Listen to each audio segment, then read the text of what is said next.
Trzecia próba polegała na tym, iż położyliśmy te płyty na rowie.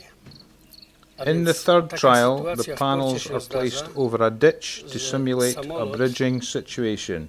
Dokonując operacji lotniczej, If an aircraft runs off the runway or perimeter track and sinks into soft ground, Duratrack can be deployed to assist in the aircraft's recovery.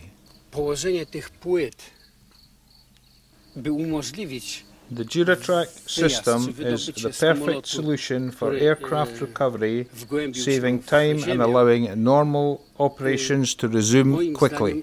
Spełni nasze oczekiwania związane z wydobyciem samolotu w portach lotniczych.